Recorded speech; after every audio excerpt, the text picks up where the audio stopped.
Bismillahirrahmanirrahim. وَلْتَكُنْ مِنْكُمْ أُمَّةٌ يَدْعُونَ إِلَى الْخَيْرِ وَيَأْمُرُونَ بِالْمَعْرُوفِ وَيَنْهَوْنَ عَنِ الْمُنْكَرِ. Assalamualaikum warahmatullahi wabarakatuh. Awal dari sebuah futur itu kena biasa syubhat. Ya. Apa yang dia dengar samar-samar tidak jelas, itu merubah dirinya.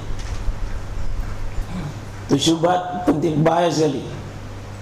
Ya, ada dua yang paling menonjol yang sering kita ketahui, syubhat dan syahwat.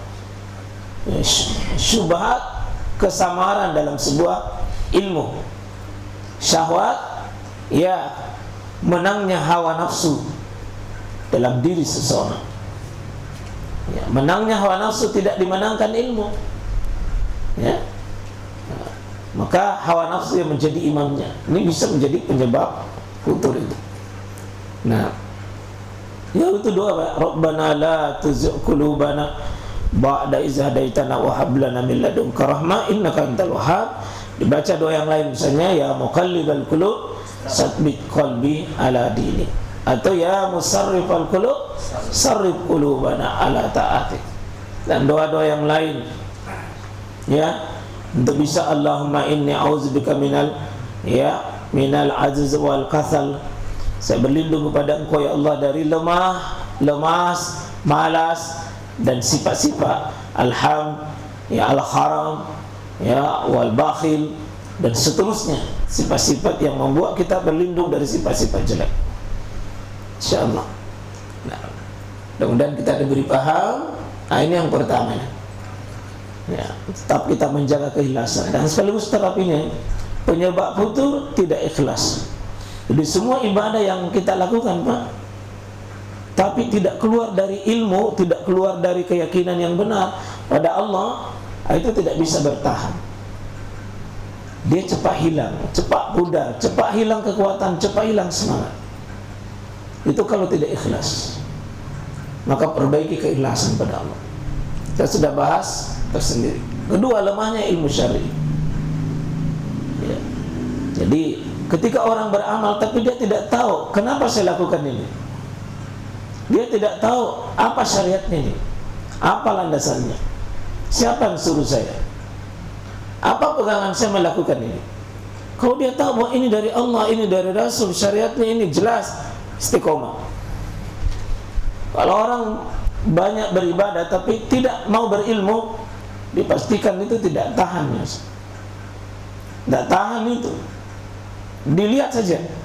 Kalau ada orang terus dia beribadah tapi tidak mau menghadiri ilmu, tidak mengambil ilmu, tidak bermajelis ilmu, tidak tahan itu. Lihat sebentar itu hilang itu. Termasuk orang yang mau bertobat. Masa sudah bertobat, dia cuma beribadah, astagfirullah, tobat, dia beribadah sepanjang hari, tapi dia tidak berilmu, hilang itu sebentar. Bisa. Jadi butuh ilmu syar'i. Jadi ilmu itu penguat, maka lawan dari ilmu adalah kebodohan, itu melemahkan. Jadi cek saja, Pak. Kalau ada orang sering belajar lalu tiba-tiba hilang, sebentar ada yang terjadi pada dirinya. Ada yang hilang dalam dirinya. Ya, ada yang hilang dalam dirinya. Pasti ya, kalau ada orang yang tadinya sudah tumbuh misalnya jenggot sunnah pada dirinya, lalu dia tidak belajar sebentar itu, Pak, pelan hilang itu, dia cukur, hilang itu, dia cukur. Ya, tadinya sering berada di majelis-majelis ilmu, sering berada dengan orang-orang yang baik, orang-orang yang soleh, hilang karena pengaruh ilmu. Kita lanjut. Yang ketiga, ketergantungan hati kepada dunia dan melupakan fitnah dunia itu. Ini hati-hati sekalian. Jadi hati ini itu bisa terpaut dengan dunia. Ya, manusia dengan dunia itu hubban jamma. Ya, cintanya dengan dunia itu berlapis-lapis. Ya, Bahkan lihubbil khair la syadid. Cintanya itu syadid, bahkan la syadid, keras. Betul-betul manusia dengan dunia itu luar biasa. Nah, kapan dituruti istilah kita ini, dibati-bati, nah itu bawa. Semakin sibuk antum dengan tokonya, dengan empannya, dengan rukonya, dengan bisnisnya, dengan dunia, maka itu mengikis semangat kita. Bukan tidak boleh, karena dia alat. Tapi kalau dia melebihi porsi dunia, itu hati-hati. Banyak orang tenggelam ke dunia. Dan itu wa'lamu annamal hayatad dunya.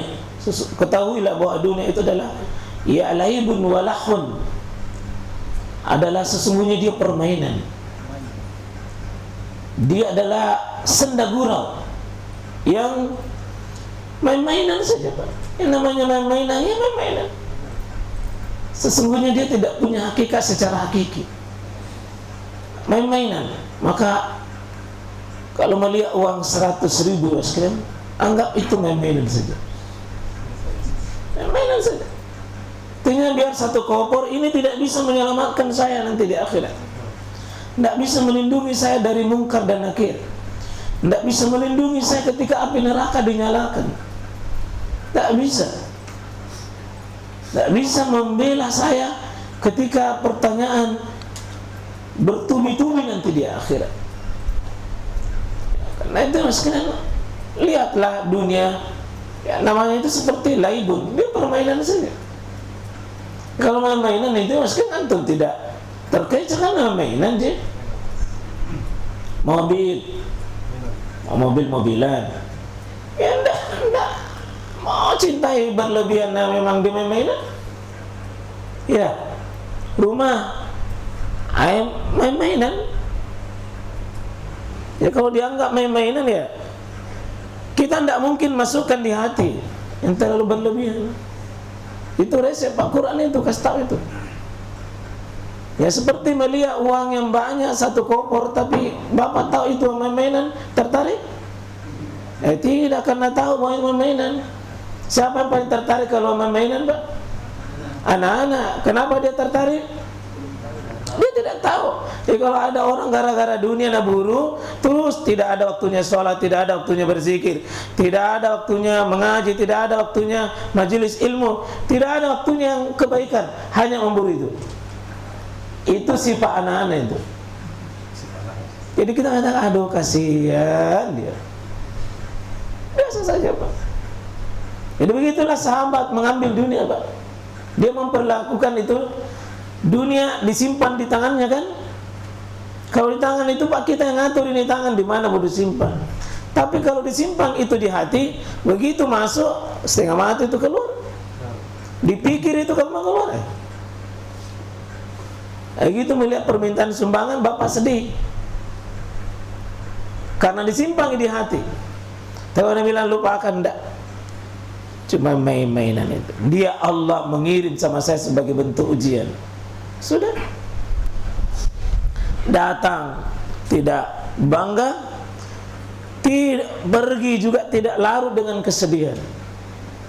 Anggap semua sesuatu itu, semua perkara dunia baik itu adalah sifatnya laibun walahun. Laibun itu main-main, tempatnya main-main, namanya mal'ab, itu lapangan itu. Mal'ab itu tempatnya orang bermain. Dunia ini mal'ab, tempatnya orang bermain. Yang hakiki di surga, Pak. Yang hakiki di akhirat. Tidak ada main-main lagi di situ.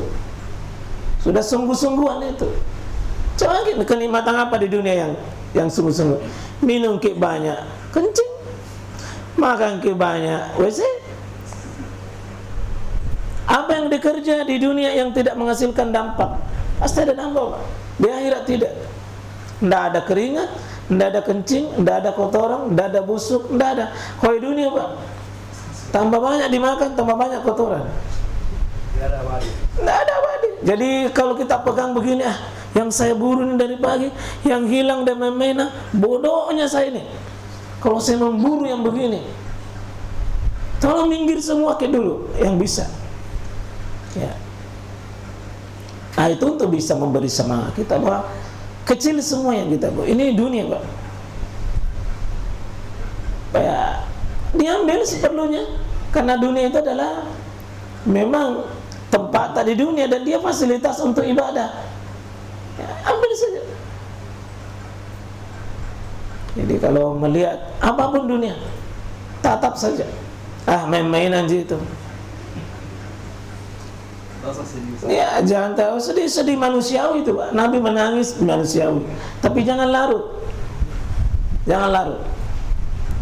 Hakiki di akhirat. Yang benar sungguh-sungguh di akhirat. Kalau di dunia, Pak, ya, coba kalau luka kaki itu sebentar akan hilang, berhenti kalau dunia. Tapi kalau akhirat tidak ada, Pak, berhentinya. Sekali luka terus menerus, tidak akan pernah ada sembuh. Tidak ada. Sekali sakit terus menerus, tidak ada keluar mainnya. Tidak ada berhentinya. Nah, itulah yang kita insya Allah simpan sifatkan dunia ini. Kalau Bapak terus menerus, ya, terus dunia, hilang itu semangatnya. Jangan lupa subscribe ya.